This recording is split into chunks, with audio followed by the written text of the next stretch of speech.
Jai Hind everyone, welcome you all to Force Defense Academy. Recently, one of the major oil producing nation, that is UAE, has left the major group of oil producing nations, that is OPEC. What is OPEC? We'll discuss about it. What is OPEC plus? We'll discuss about it. तो क्यों UAE ने यहाँ पे छोड़ा होगा? क्या कारण हो सकता है?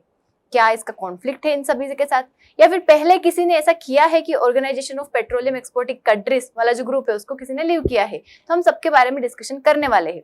और मेजर थिंग कि इसका इम्पैक्ट इंडिया के ऊपर क्या पड़ेगा, इंडिया के ऊपर क्या पॉजिटिव इम्पैक्ट होगा और क्या नेगेटिव इम्पैक्ट होगा, सब कुछ हम डिस्कस करेंगे। देखिए, सबसे पहले हम समझते हैं व्हाट इज ओपेक। ठीक है, तो ओपेक क्या है? Organisation of petroleum exporting countries का एक ग्रुप है जिसका फॉर्मेशन हुआ था इन द ईयर 1960। ठीक है, बगदाद डिक्लेरेशन के थ्रू बगदाद में हुआ था। हालांकि इसका हेडक्वार्टर जो है बगदाद में नहीं है। और देखिए, मिडिल ईस्ट कंट्रीज का ये ग्रुप है, मतलब कुछ मिडिल ईस्ट भी है और कुछ साउथ अमेरिका भी, अलग अलग नेशंस इसमें इंक्लूड है। बट इसका हेडक्वार्टर मिडिल ईस्ट में नहीं है। इसका हेडक्वार्टर लोकेटेड है ऑस्ट्रिया के वियना शहर में। ठीक है, ऑस्ट्रिया में वियना में क्या है, इसका हेडक्वार्टर है। ये फॉर्म हुआ था 1960 में, बट उस टाइम पे यहाँ पे सिर्फ 5 मेंबर्स थे। फाउंडिंग मेंबर्स की अगर हम बात करें तो देयर वर ओनली 5 मेंबर्स। कौन कौन थे यहाँ पे? देखिए, ईरान, इराक, कुवैत,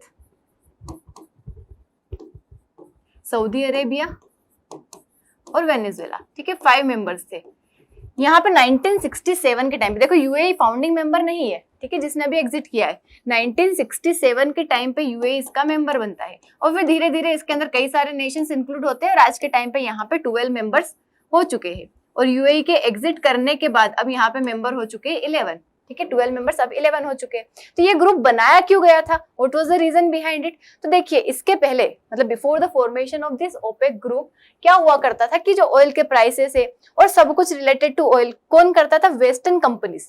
मतलब वेस्टर्न कंपनीज जो कि मल्टीनेशनल कंपनीज थी, ऑयल का प्रोडक्शन करती थी, उनके हाथ में था कि वो डिसाइड करेंगे ऑयल के प्राइसेस और उनका प्रोडक्शन कितना करना है, कितना मार्केट में सप्लाई करना है, सब कुछ वो डिसाइड करते थे। But major oil producing countries तो मिडिल ईस्ट में है, तो फिर इन्होंने एक ग्रुप बनाया। हालांकि इसमें मिडिल ईस्ट के अलावा भी कुछ नेशंस इंक्लूड है, ऐसा नहीं है कि सिर्फ मिडिल ईस्ट है, कुछ अलग नेशंस भी इसमें इंक्लूड है। हालांकि यूएसए जो है काफी ज्यादा प्रोडक्शन करता है ऑयल का, बट इन नेशंस का अगर देखें हम कंपैरिजन की, सारे नेशन मिलके जो प्रोडक्शन करते हैं ओपेक और ओपेक प्लस, वो उनसे ज्यादा करते हैं। तो इनके लिए ग्रुप बनाया जाता है और इनका काम रहता है, क्या काम रहता है?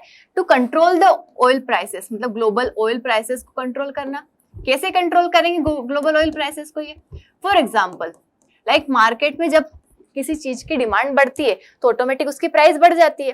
तो अगर मार्केट में डिमांड बढ़ रही है ऑयल की, तो ये क्या करेंगे? इनका एक कार्टेल है, कार्टेल मतलब सभी का ग्रुप ऑफ नेशंस है। ये क्या करते हैं? ऑयल का प्रोडक्शन बढ़ा देते हैं और मार्केट में ज्यादा सप्लाई कर देंगे, तो प्राइस जो है वापस से लिमिट हो जाएगी।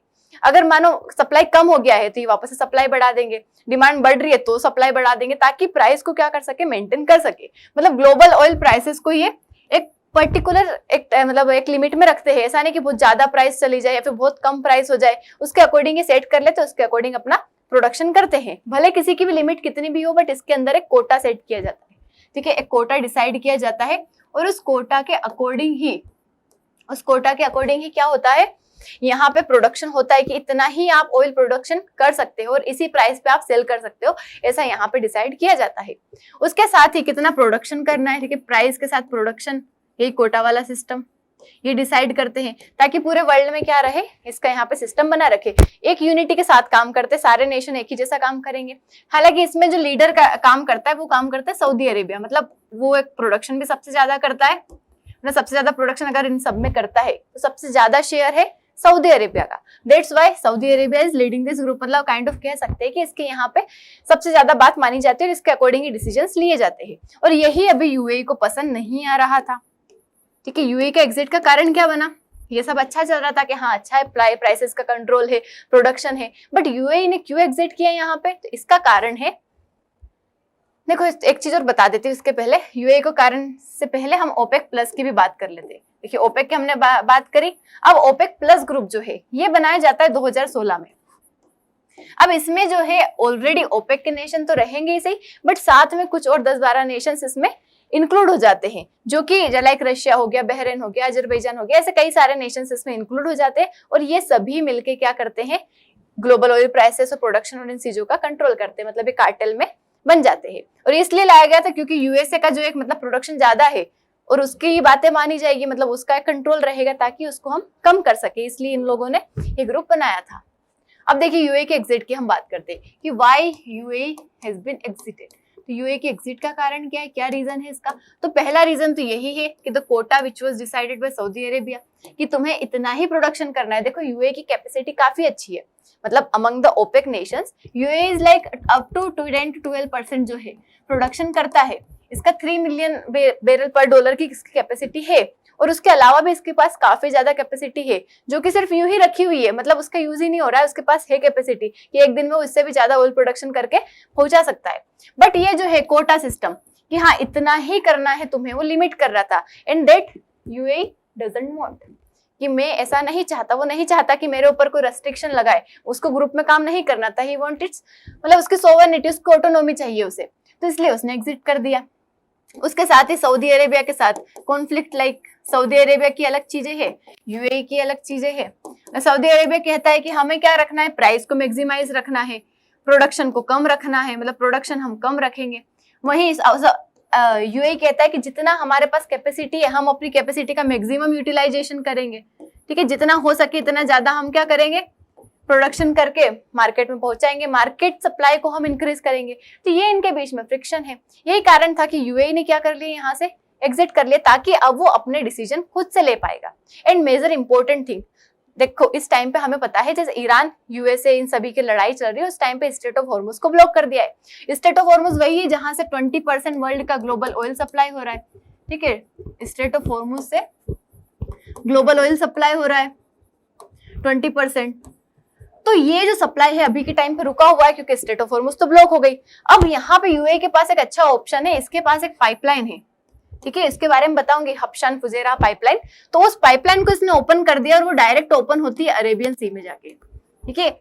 स्ट्रेट ऑफ हॉर्मुज को बाईपास करके एक उसकी पाइपलाइन ओपन होती है, हबशान फुजेरा पाइपलाइन नाम है उसका, जो कि अरेबियन सी में डायरेक्ट ओपन होती है और उसकी कैपेसिटी भी काफी अच्छी है। तो इंडिया के लिए फायदेमंद भी है ये कि जो ऑयल वहां से आते टाइम आ रहा था और जो रुक गया है, इस पाइपलाइन के थ्रू वो इंडिया आ सकता है और कई सारे नेशन में वो अलग अलग जगह पे जा सकता है। तो ये भी यूएई को एक लिवरेज मिलेगा, मतलब वो यहाँ से पॉलिटिकली भी हम देख सकते हैं कि ये ग्रुप से निकलना मतलब वो पॉलिटिकली इंडिपेंडेंस ले रहा है और साथ ही यहाँ पे अपनी ज्योग्राफिकली भी क्या ले रहा है, वो इंडिपेंडेंस ले रहा है कि ज्योग्राफिकली भी उसके पास एक ऑप्शन है कि वो बाईपास कर सकता है स्ट्रेट ऑफ हॉर्मुज को और इन सब से पहुंचा सकता है। देखो और भी कई सारे पोर्ट्स है, लाइक दुबई का पोर्ट, अबू धाबी पोर्ट हो गया, दुबई पोर्ट हो गया, शारजा पोर्ट हो गया, ऐसे कई सारे पोर्ट है, लेकिन वो सब स्ट्रेट ऑफ हॉर्मुज के अंदर के साइड आ जाते हैं। अब उनको स्ट्रेट ऑफ हॉर्मुज को क्रॉस करके ही आना पड़ेगा बाहर, तो that is a major issue. But ये जो है इस पाइपलाइन की जो बात कर रही हूँ, हबशान फुजेरा पाइपलाइन, मैं बताऊंगी उसके बारे में और आपको कहाँ पे लोकेटेड है। वो अरेबियन सी में ओपन होती है और वो स्ट्रेट ऑफ हॉर्मुज से पास नहीं होती है, तो वो इसको एक लीवरेज प्रोवाइड करवा रहा है, तो ये यहाँ पे फायदा दे रहा है। और साथ ही यूएस ने क्या कर लिया, ओपेक से एग्जिट कर लिया है, तो अब उसको क्या मिल गया है, काफी ज्यादा मतलब अपॉर्चुनिटी मिल जाएगी कि अब जितना चाहता है इतना प्रोडक्शन कर सकता है, जो चाहता है वो अपनी मर्जी से प्राइस रख सकता है, चाहे तो प्राइस को कम भी कर सकता है। देखो सऊदी अरेबिया यहाँ पे प्राइस को बढ़ाने की बात कर रहा था, अब यूएई अपने हिसाब से प्राइस को कम कर सकता है। प्राइस कम करेगा तो सप्लाई बढ़ेगा, सप्लाई बढ़ेगा तो मार्केट में सभी लोग यूएई से खरीदेंगे, यूएई से खरीदेंगे तो फिर वापस ओपेक को भी यहाँ पे प्रॉब्लम क्रिएट होगी। क्यों क्रिएट होगी, क्योंकि अगर ये प्राइस ज्यादा रखेंगे तो इनसे कोई खरीदेगा ही नहीं, यूएई से खरीदेंगे ऑयल, तो इनको भी उसके अकॉर्डिंग प्राइस सेट करना पड़ेगा। मतलब मार्केट में एक तो प्राइस का फ्लक्चुएशन देखने को मिलेगा, हमें अलग अलग इनस्टेबिलिटी देखने को मिलेगी, हो सकता है प्राइस बढ़ भी सकता है, मतलब कुछ भी यहाँ पे स्टेबल अभी नहीं रहने वाला है कुछ टाइम के लिए। तो ऐसा हुआ है जो मैंने आपको बताया। हम देखिए इसका इम्पैक्ट हम इंडिया के ऊपर देख लेते हैं। पहली चीज, इंडिया का फायदा क्या हो सकता है, फायदा ये हो सकता है कि यूएई से अगर हम ऑयल लेंगे, क्योंकि रिसेंटली क्या हुआ है कि पाकिस्तान और यूएई का भी कॉन्फ्लिक्ट हुआ है, मतलब कॉन्फ्लिक्ट नहीं कह सकते, मतलब अच्छे रिलेशन उन दोनों के नहीं है, मतलब जो कुछ लोन वगैरह यूएई ने दे रखा था पाकिस्तान को, उसने वापस से डिमांड किया है, वापस से मांगा है, ऐसा कुछ इन दोनों के बीच में चल रहा है। इनके रिलेशन खराब हो रहे और इंडिया के साथ यूएई के रिलेशन अच्छे बन रहे। हमारा इसके साथ मतलब हमें अगर ऑयल सप्लाई करता है तो हमें काफी ज्यादा फायदा होगा, हमें एक तो स्ट्रेट ऑफ हॉर्मुज से भी नहीं जाना पड़ेगा, साथ ही हमें ऑयल भी मिल जाएगा, तो ये हमें फायदा पहुंचाएगा, हमारे देश में ऑयल के प्राइसेस स्टेबल रहेंगे, सब कुछ अच्छा रहेगा। बट साथ ही हमें नुकसान क्या हो सकता है यहाँ पे, कि ऐसा भी हो सकता है कि प्राइस का इतना मतलब फ्लक्चुएशन हो जाए, वो हमारे देश में इन्फ्लेशन जैसी सिचुएशन, फिस्कल डेफिसिट या ऐसी कोई सी सिचुएशन ला सकता है। उसके साथ देखो जो मिडिल ईस्ट में गल्फ वाले लोग हैं, देखो यूएई अगर कोई एक्शन लेता है तो इम्पेक्ट करेगा सऊदी अरेबिया, और ये जो बाकी जो मिडिल ईस्ट वाले नेशन है, ओपेक वाले नेशन है, उनको भी इम्पेक्ट करेगा, क्योंकि उन्हें भी उसके अकॉर्डिंग प्राइस सेट करना पड़ेगा, प्राइस कम करना पड़ेगा। तो हमारे देश के ऐसे लोग जो गल्फ नेशन में जाके काम कर रहे हैं, ठीक है, उनको इम्पेक्ट करेगा। ये कैसे इम्पेक्ट करेगा? क्योंकि उनको सैलरी कहीं से मिलती है, ये जो नेशन उनको सैलरी देते हैं वही उनको पैसा मिलता है। तो अगर इनकी इकोनॉमी सही से नहीं चलेगी, मानो ऑयल की प्राइसेस कम हो जाती तो इनको ज्यादा पैसा नहीं मिलेगा, तो ये इन लोगों को भी कम पैसा देंगे। इन लोगों को कम पैसा देंगे तो ये हमारे देश में रेमिटांसेस भी कम पहुंचाएंगे, तो हमारे देश में इस तरीके से भी इसका इम्पैक्ट होगा। ठीक है, आया समझ? तो इसको और अच्छे से हम डिटेल में देख लेते हैं।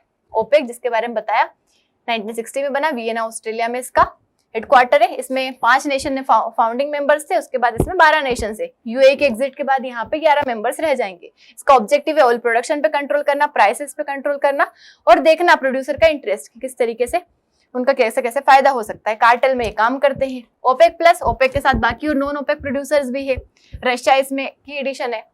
ओपेक प्लस में अगर हम देखें तो major oil producing nation Russia ही है। यहाँ पे 2016 में बढ़ा था।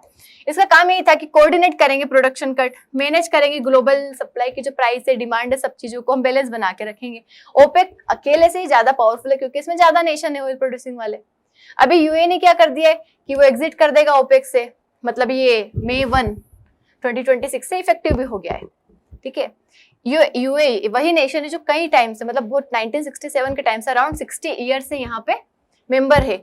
थर्ड लार्जेस्ट प्रोड्यूसर है ये इस कार्टेल में, 3rd to 4th देख सकते हैं हम। 10 से 12% इसमें ये शेयर रखता है इसके प्रोडक्शन का। तो इसका निकलना यहाँ से काफी ज्यादा इस पे इम्पेक्ट डाल सकता है। और इसका रीजन क्या बताया इन्होंने कि जो कोटा लगा रखा है सऊदी अरेबिया ने, वो सारी चीजें इसका रीजन बनी है। और हम देख लेते हैं यहाँ पे और क्या रीजन है यूएई के निकलने का। तो first one is the production quota dispute, मतलब UAE want higher production limit. वो चाहता है कि मेरी लिमिट है, मैं अगर प्रोडक्शन कर सकता हूँ तो I want to produce, but Saudi Arabia is making here that quotas, मतलब वो क्या इंप्लीमेंट कर रहे हैं यहाँ पे, कोटास इंप्लीमेंट कर रहे हैं। ओपेक रेस्ट्रिक्ट कर रहा है आउटपुट टू कंट्रोल प्राइसेस, इसलिए उसे पसंद नहीं आ रहा, वो चाहता है मेरी इंडिपेंडेंस रहे। मेजर रीजन यही है। देखो दूसरी चीज इन्वेस्टमेंट प्रेशर, मतलब यूएई इन्वेस्टेड हेवीली, मतलब यूएई ने ऑलरेडी कई सारी चीजों में, उसके इंफ्रास्ट्रक्चर में, उसके ऑयल प्रोडक्शन में, कई सारी चीजों में उसने इन्वेस्ट कर रखा है। काई के लिए? ताकि वो अपना प्रोडक्शन कैपेसिटी और ज्यादा बढ़ा सके। देखो अभी ऑलरेडी उसकी around 3 to 3.5 million barrel per day production की कैपेसिटी है, but UAE wants to increase it up to the 5 million barrel per day. और उसके लिए उसने काफी ज्यादा मेहनत करी, काफी ज्यादा इन्वेस्टमेंट किया है। अब ये जो है कब हो पाएगा? जब ये रेस्ट्रिक्शन और कोटा हटेगा, क्योंकि अगर ये रहेगा तो प्रोडक्शन नहीं कर पाएगा। तो चाहता है यहाँ से फ्री रहना, मतलब फ्रीडम चाहता है वो। साथ ही इकोनॉमिक डाइवर्सिफिकेशन, मतलब सिर्फ ऑयल के अलावा भी वो चाहता है कि मैं अलग अलग जगह इन्वेस्ट करूँ, अलग अलग चीजों में लगाऊं। फ्लेक्सिबिलिटी चाहता है जो कि उसे नहीं मिल पाती ड्यू टू सऊदी अरेबिया। साथ ही ऑटोनॉमी चाहता है वो इंडिपेंडेंट एक, मतलब अपनी एनर्जी की पोजीशन बनाना चाहता है, न कि ग्रुप में जो कार्टेल में चल रहा है वो वाला सिस्टम वो नहीं चाहता है। ही वांट्स इंडिपेंडेंस, इसलिए उसने वहां से निकलना पसंद किया। ओपेक का कोटा, यहाँ पे अगर हम बात करें तो देखो UAE capacity 3.2 to 3.5 million production की 10 से 12% है। वहीं सऊदी अरेबिया क्या कर देता है यहाँ पे इसको, मतलब सऊदी अरेबिया जो है सबसे ज्यादा प्रोडक्शन कर रहा है, इसी वजह से इसने क्या कर रखा है, पूरे ओपेक ग्रुप को डोमिनेट कर रखा है और यही यहाँ पे कोटा लगा देता है, जो कि उसे नहीं पसंद। तो इसीलिए उसने क्या कर दिया, यहाँ से बाहर निकलने का सोचा है। क्योंकि उसका देखो अगर वो बाहर नहीं निकलेगा तो उसका जो प्रोडक्शन कैपेसिटी है, लाइक उसकी कैपेसिटी काफी ज्यादा है, तो वो जो ऑयल प्रोडक्शन हो सकता है एक दिन में, फिर भी वो क्या है, ऐसे ही रखा हुआ है, स्पेयर कैपेसिटी है। मतलब यूएई की अभी हम देखें तो around 1.5 million barrel per day, ये क्या है, स्पेयर कैपेसिटी। मतलब इतना प्रोडक्शन वो कर सकता है, इसको स्पेयर कैपेसिटी बोलते हैं। इतना कर सकता है वो, लेकिन वो नहीं कर पा रहा है। मतलब इतना ज्यादा का भी उसे पैसा मिल जाएगा, लेकिन नहीं मिल रहा है। क्यों नहीं मिल रहा है? क्योंकि वहां पे कोटा लगा हुआ है, सिस्टम रेस्ट्रिक्शन लगा हुआ है। अब देखो इन दोनों के बीच में क्या है, सऊदी अरेबिया चाहता है कि प्राइस हम पर बैरल ज्यादा रखे, वहीं यूएई क्या चाहता है कि हम मार्केट में सप्लाई ज्यादा रखे, मार्केट में शेयर ज्यादा रखे, हम ज्यादा अमाउंट में ऑयल का सप्लाई करें। वहीं अगर हम यहाँ देखें, सऊदी अरेबिया चाहता है कि सप्लाई को हम स्ट्रिक्ट रखें, बहुत कम हम सप्लाई करें, कम सप्लाई रहेगा तो प्राइस ज्यादा रहेंगे, तो इसको कट करता है। वही ये क्या चाहते हैं कि जितनी हमारी कैपेसिटी है उसको हम यूटिलाइज करें और इतना ही हम प्रोडक्शन करें, इतना ही हम एक्सट्रैक्शन करें। ये लॉन्ग टर्म का चाहते हैं कि लंबे समय तक मार्केट चलता रहे, ये वाला ऑयल वाला।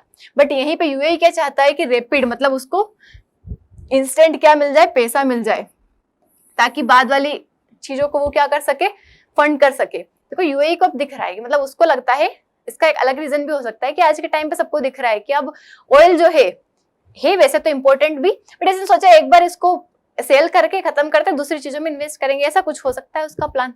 यहाँ पे ये कार्टेल डिसिप्लिन देखता है, मतलब सबको साथ लेके चलने की बात कर रहा है कि सब नेशन साथ में हम रखेंगे। वही ये क्या चाहता है, सोवरेनिटी चाहता है, खुद का डिसीजन चाहता है। And UAE was not the first nation who has exited from OPEC. There were two nations earlier. कौन कौन से? That is कतर, जिसने एग्जिट किया था इन 2018, और अंगोला जिसने 2023-24 के टाइम पे क्या किया था, एग्जिट किया था ओपेक को। अब इसका इम्पैक्ट क्या हो सकता है वर्ल्ड पे? तो पहली बात तो ओपेक कंट्रोल धीरे धीरे कम होगा, क्योंकि पहले ही एक दो नेशन निकल चुके हैं, अभी यूएई निकल गया है, तो इसकी वजह से इसका जो कंट्रोल है वो यहाँ पे धीरे धीरे वीकन होगा। लेस कोऑर्डिनेटेड प्रोडक्शन होगा, कार्टेल की पावर कम होगी, क्योंकि यूएई मतलब 3rd 4th नंबर पे आता है प्रोडक्शन में, और बड़ा नेशन अगर निकल रहा है तो definitely it would impact their cartel.